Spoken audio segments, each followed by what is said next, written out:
क्या हुआ जब अचानक से अयोध्या में राम जी के गर्भगृह में प्राण प्रतिष्ठा के दौरान प्रकट हो गए दिव्य शेषनाग, जिनका संबंध साक्षात लक्ष्मण जी से बताया जा रहा है। प्राण प्रतिष्ठा के दौरान इतना बड़ा चमत्कार देखकर बड़े बड़े पंडित विशेषज्ञों के साथ साथ देश के प्रधानमंत्री के भी होश उड़ गए, लेकिन इससे काफी शुभ संकेत माना जा रहा है। इसके पीछे की सच्चाई जानकर आपके भी होश उड़ जाएंगे। अगर आप एक सच्चे सनातनी हैं तो इस वीडियो को लाइक करें, और आप भी राम मंदिर बनने से बेहद खुश है तो कमेंट में जय श्री राम जरूर लिखें, और पूरी सच्चाई जानने के लिए वीडियो को अंत तक देखते रहें। अयोध्या इतिहास रचने के बहुत करीब है, जिस दिन का सभी सनातनियों को वर्षों से इंतजार था। आखिरकार वह दिन आ ही गया। अयोध्या में बन रहे भव्य राम मंदिर में अब प्रभु ने विराजमान होकर अपने भक्तों को दर्शन दे ही दिए। प्राण प्रतिष्ठा से पूर्व ही आस्थाएं गर्भगृह में राम लला के दर्शन बंद कर दिए गए। अब 23 जनवरी से दोबारा दर्शन आरंभ होंगे, जब रामलला को नवनिर्मित राम मंदिर के गर्भगृह में स्थानांतरित किया जाएगा। इस आंदोलन की आज से पूरे देश झुलस रहा था। सैकड़ों ने सीने पर गोलियां खाई तो हजारों ने अपना लहू पानी की तरह बहा दिया। बात हो रही है राम जन्मभूमि यानी अयोध्या की, जो 22 जनवरी को राम मंदिर की प्राण प्रतिष्ठा हुई है। उसमें पूरी दुनिया को भगवान राम के अस्तित्व से रूबरू कराया है। इस कार्यक्रम के लिए 7,000 से ज्यादा वीवीआईपी को न्योता दिया गया है, लेकिन जब 22 जनवरी को विशेष ज्योतिषाचार्य की उपस्थिति में प्रधानमंत्री नरेंद्र मोदी द्वारा प्राण प्रतिष्ठा का कार्यक्रम किया जा रहा था, इस दौरान जो बड़ा चमत्कार हुआ उसकी जानकारी आगे हमारे इस यूट्यूब चैनल ज्ञान की बात पर आप लोग देखने वाले हैं। सच्चाई सुनकर आपका भी रोंगटे खड़े हो जाएंगे। जितना राम मंदिर निर्माण की चर्चा हो रही है, उससे ज्यादा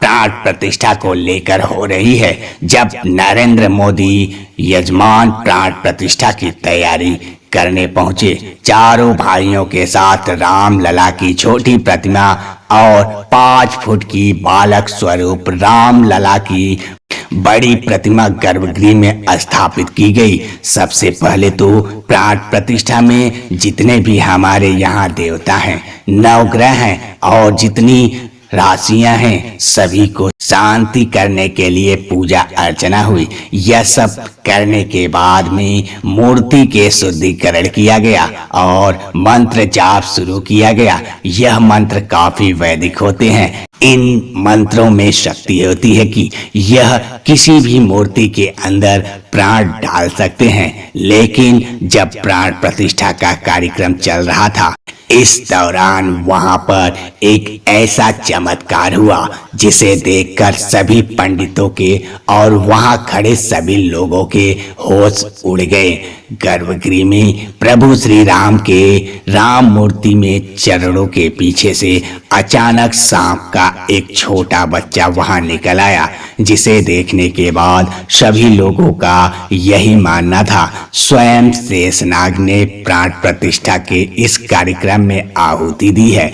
सभी लोगों ने उन्हें प्रणाम किया और सुरक्षित तरीके से बाहर मंदिर परिसर के बाहर छोड़ दिया गया। लेकिन सबके मन में यही सवाल था, गर्भगृह बहुत सुरक्षित है, चारों तरफ से अंदर किसी जीव जंतु के आने की कोई संभावना नहीं है, तो सांप को छोटा सा बच्चा मूर्ति के पैरों में आखिर कहां से आ गया? क्या वह वहां पर चमत्कारी रूप से प्रकट हुआ था? इसके बाद इस चमत्कार को शुभ संकेत मानकर स्वयं लक्ष्मण जी की वहां पर उपस्थिति मानकर पुनः प्राण प्रतिष्ठा का कार्यक्रम शुरू किया गया। अब सबको इंतजार था उन 84 सेकंड का, जिसके दौरान प्रभु श्री राम की आंखों से पट्टी हटाने वाली थी और मूर्ति में प्राण प्रतिष्ठा होने वाली थी।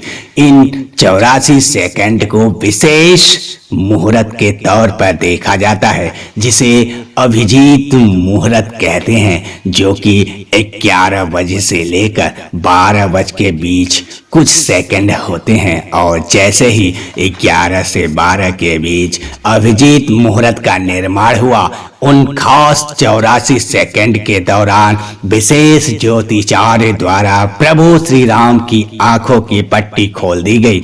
मूर्ति की आंखों के सामने रखा हुआ कांच अपने आप टूट गया और मूर्ति की प्राण प्रतिष्ठा संपन्न हुई। मतलब कहा जाए कि प्राण प्रतिष्ठा अर्थात पत्थर की मूर्ति के जीवन पर्यंत करना है। चाहे पत्थर की मूर्ति हो, चाहे धातु की मूर्ति हो, चाहे लकड़ी की मूर्ति हो, जो भी मूर्ति होती है, प्राण प्रतिष्ठित होने पर ही वह पूजनीय होती है। यदि प्राण प्रतिष्ठा नहीं हुई तो जैसे वह दुकान में पड़ी होती है, वैसे ही मूर्ति वही होती है। तो इसलिए उसकी विधि विधान से प्राण प्रतिष्ठा की व्यवस्था है। जो शक्तियां परमात्मा में होती है, आम जनता राम मंदिर के दर्शन नहीं कर सकती है, तो उनके लिए मंदिर के द्वार कब खुलेंगे? बता दें कि आम जनता के लिए राम मंदिर के द्वार 25 जनवरी से खुल जाएंगे। हालांकि मंदिर के दर्शन के लिए लोगों को पहचान संबंधित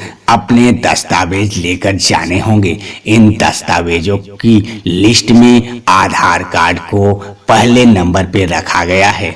इसके अलावा देश भर में संघ के 45 में रहने वाले को भी राम मंदिर दर्शन का न्योता भेजा गया है। इसके तहत रोजाना 25,000 लोग 45 दिन तक रामलला के दर्शन करेंगे, जिनके ठहरने और खाने पीने की व्यवस्था राम मंदिर ट्रस्ट की ओर से की जाएगी। बता दें कि इनमें वे लोग शामिल होंगे जिन्होंने राम मंदिर आंदोलन में हिस्सा लिया था या जिन्होंने राम मंदिर धन संग्रह में कंधे से कंधा मिलाकर साथ दिया था। अब हम आपको अयोध्या में बने इस राम मंदिर की कुछ ऐसी हैरान करने वाली विशेषताएं बताएंगे। इसके बारे में आपको भी नहीं पता होगा। यह पूरी तरह से स्टोन से बना है। मंदिर में लोहे या स्टील का इस्तेमाल नहीं किया गया है, जिस कारण यह मंदिर 1000 सालों से भी ज्यादा समय तक सुरक्षित रहेगा। मंदिर का निर्माण इस तरह से किया गया है कि रिएक्टर स्केल पर, साथ ही तीव्रता का भूकंप भी इसका कुछ नहीं बिगाड़ पाएगा। राम मंदिर में कुल 46 दरवाजे लगेंगे। इनमें से 42 पर 100 किलो सोने की परत चढ़ाई गई है। सीढ़ियों के पास 4 दरवाजे लगे हैं जिन पर सोने की परत नहीं होगी। मंदिर के दरवाजों को महाराष्ट्र की सागौन की लकड़ी से बनाया गया है। इन पर हैदराबाद के कारीगरों ने नक्काशी की है। दोस्तों, राम मंदिर का इतिहास बहुत बड़ा है। मंदिर में रामनवमी के दिन भगवान राम का अभिषेक सूर्य की किरणों से होगा। दोपहर के समय जब सूर्य दक्षिण की ओर होगा, तब मिरर और लेंस से सूर्य की रोशनी रिफ्लेक्ट होकर भगवान के ललाट पर पड़ेगी। सच में दोस्तों, राम मंदिर का इतिहास बहुत बड़ा है और हम सभी इसके इतिहास के सामने बहुत छोटे हैं, लेकिन यह हमारा सौभाग्य है कि हम राम मंदिर को बनता हुआ अपनी आंखों से देख पाएं। हम नमन करते हैं उन सभी सेवकों को जिनके बलिदान से हमें आज का यह दिन देखने को मिला है। और अगर आपको यह वीडियो पसंद आई, अगर आप एक सच्चे राम भक्त हैं, तो वीडियो को लाइक करके कमेंट बॉक्स में जय श्री राम लिखें। रोजाना ऐसे ही सत्य चमत्कारी घटनाएं देखने के लिए हमारे चैनल को सब्सक्राइब करके बेल आइकन प्रेस कर ले। अभी के लिए आप सभी दर्शकों को जय श्री राम, हर हर महादेव। मिलते हैं अगले वीडियो में और कुछ नया सीखते हैं।